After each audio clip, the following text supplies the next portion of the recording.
Dalam hal ini, ada industri besar sejak tahun 2010 itu namanya adalah mafia kebencian.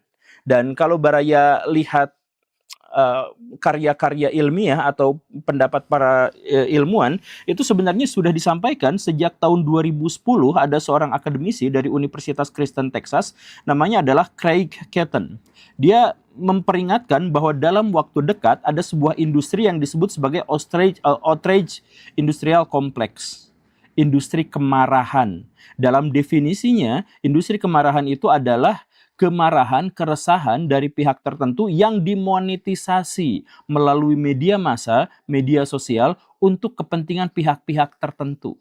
Jadi ini industri besar, ini cuannya gede Baraya.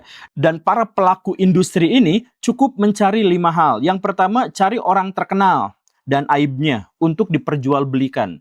Jadi aib-aib orang terkenal sampai sekarang yang kita ketahui sekarang, baik itu pejabat, influencer, atau orang-orang yang seperti itu sebenarnya banyak di antara mereka yang aib-aibnya itu udah disimpan di dalam sebuah storage dan bisa dikeluarkan kapan saja. Itu ada industrinya yang seperti itu, yang pertama ya. Kemudian cari data pribadi dari orang-orang tertentu, kemudian siap-siap untuk dibocorkan. Dan industri untuk membongkar data pribadi orang lain ini juga sudah sangat-sangat besar Baraya.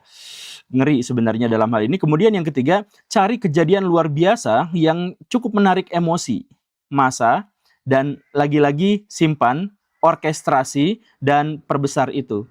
Kemudian yang berikutnya, cari kebijakan-kebijakan yang bisa dinarasikan secara negatif, dan atau cari penyelewengan-penyelewengan dan korupsi di kalangan pemerintah. Karena ini bisa menjadi cuan yang sangat besar. Nah, ini tergantung.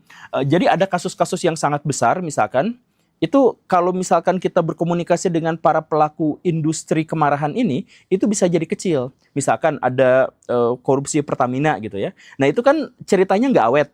Ya karena itu sudah berkolaborasi dengan industri kemarahan tadi itu, pelaku industri kemarahan.